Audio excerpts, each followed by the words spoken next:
Tanker आहे, रोजची जवळजवळ 20-22 हजारची आमटी लागती. ती टँकरमध्ये भरून ती पूर्ण आम्ही पंक्तीमध्ये नंबर दिलेला आहे. जात भेद धर्म हा बाजूला ठेवून आम्ही सगळ्यांनी एकत्र येऊन हे करून दाखवायचंय, गावचं नाव मोठं करायचं, यासाठी सगळ्या तरुणांनी एकत्र आले.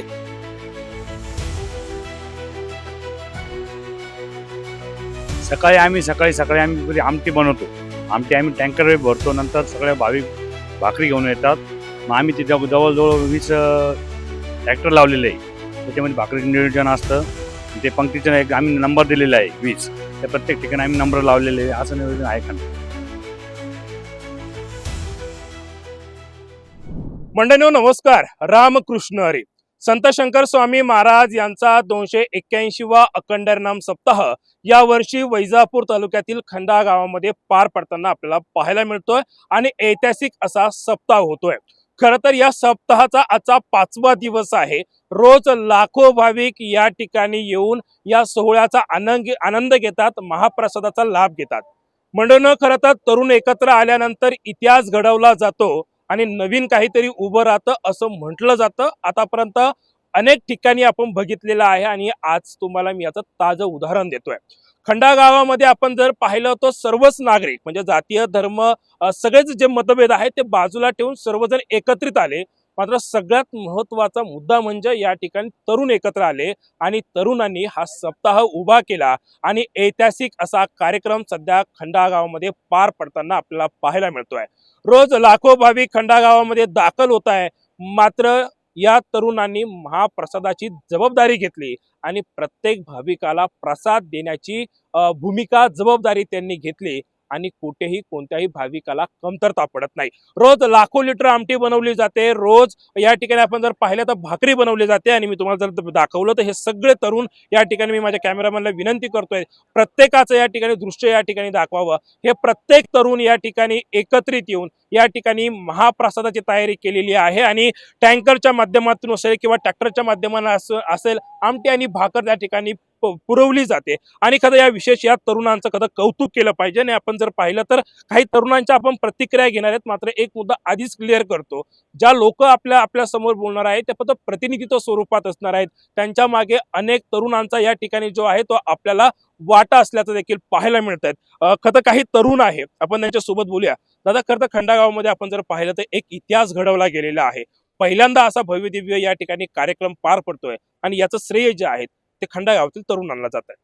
रामकृष्ण हरी, जय हरी. तरुणांचं जे काम आहे आमचं, आम्ही फक्त वाढण्यासाठी इकडं जे भाविक भक्त येणार आहे त्यांच्यासाठी वाढण्यासाठी काम करतोय. पहिलं आम्ही सकाळी 9 वाजेपर्यंत आल्यापासून जे आमटीचे टँकर आहे, रोजची जवळजवळ 20-22 हजारची आमटी लागती. ती टँकरमध्ये भरून ती पूर्ण आम्ही पंक्तीमध्ये नंबर दिलेला आहे.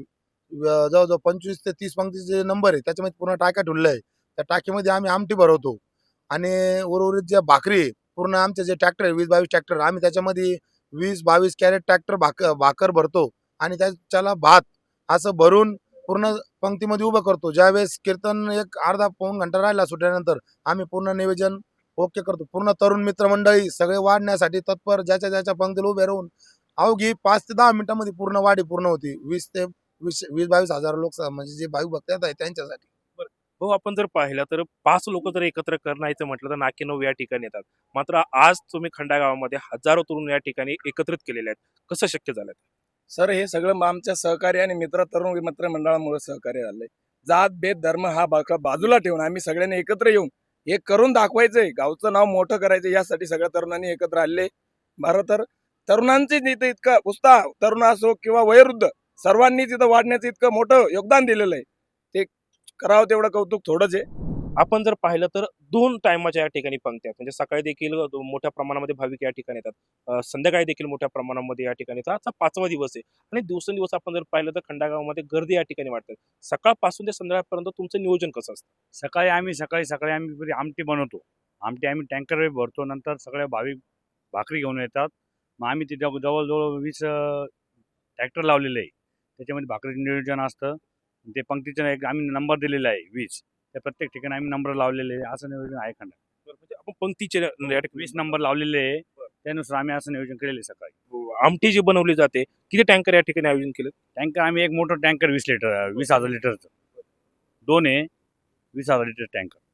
भाऊ आपण जर पाहिलं तर या ठिकाणी पार्किंग देखील अतिशय महत्वाची आहे. कारण सगळ्यांकडे बघितलं तर टू व्हीलर झाल्यात, फोर व्हीलर झाल्यात, मोठमोठ्या गाड्या घेऊन या ठिकाणी येतात. पार्किंगची देखील कशी व्यवस्था केली आहे आणि तरुणांचा सहभाग कसा आहे? तरुणाच्या सहभागामुळेच हे सगळं शक्य होतंय. तरुण जास्त मेहनत घेताय जास्तीत जास्त. जातीय मतभेद असेल किंवा तरुणांमध्ये मतभेद असेल, म्हणजे गेल्या 2 वर्षांमध्ये आमचं जेवढं निरीक्षण आहे त्यामध्ये जेव्हापासून काही आरक्षणाचा मुद्दा बाहेर आला तेव्हापासून अनेक तरुणांमध्ये देखील जातीय वादापासून एकमेकांचे गट त्या ठिकाणी पडलेले आहेत. मात्र या ठिकाणी एक वेगळा तुम्ही मेसेज संदेश देण्याचा या ठिकाणी प्रयत्न केलात. कसं शक्य झालं? खंडाळ्यामध्ये आतापर्यंत सर्व धर्म समभाव या सप्त्याचा हा संदेश आम्ही देतोय. हिंदू असो, मुस्लिम असो, बुद्ध असो, असं आम्ही सर्व सर्व याच्यामध्ये सहभाग घेत आहे. असं जातीय काही नाही, सगळं याच्यामध्ये तरुण मित्रमंडळ सगळं सहभाग घेत आहे. हो, शेवटचा दिवस अतिशय महत्वाचा आहे तुमच्यासाठी आणि सर्व कमिटीसाठी. शेवटच्या दिवसासाठी तरुणांनी कसं नियोजन केलं? आम्ही शेवटच्या दिवशी कमीत कमी 150 ट्रॅक्टरचं नियोजन केलेलं आहे. तर पूर्ण आम्ही म्हणजे आजच पूर्ण पंक्तीचे नियोजन म्हणजे ज्या रेगोट्या असतात पंक्ती पाडून बिडून सगळं आम्ही रेडी केलेलं आहे. साधारण किती भाविक येण्याची शक्यता वाटते? साधारणतः 1 लाखाच्या वरती भाविक भक्त इकडे येण्याची शक्यता आहे. रेकॉर्ड ब्रेक सप्ताह इकडे होणार आहे आमच्या गावामध्ये. आणि सर्व गावकरी तरुण मित्र मंडळी आजूबाजूचे जे खेड्यावरचे जे आहे आजूबाजूचे गाव छोटे छोटे आमचे सगळे आम्हाला सपोर्ट करीत आहे इकडं. शेवटच्या दिवसासाठी काय काय आपण प्रसाद ठेवलेला? आपण शेवटच्या दिवशी बुंदी आणि चिवड्याचा महाप्रसाद ठेवलेला आहे. आपण जर पाहिलं तर अशा पद्धतीनं या ठिकाणी शेवटच्या दिवसाचं देखील नियोजन करण्यात आलेलं आहे आणि आज इंदुरीकर महाराज यांचं देखील भव्य दिव्य कीर्तन या ठिकाणी आयोजित करण्यात आलेलं आहे आणि यासाठी तरुण सज्ज झालेला आहे. खंडाळा गावातील तरुण एकत्रित आले आणि खंडाळा गावामध्ये इतिहास घडला हे आपल्याला मान्य करावं लागणार आहे. कॅमेरामन रोहित जताय सोबत मी निर्गोष त्रिभुवन, NRT न्यूज, खंडाळा तालुका वैजापूर.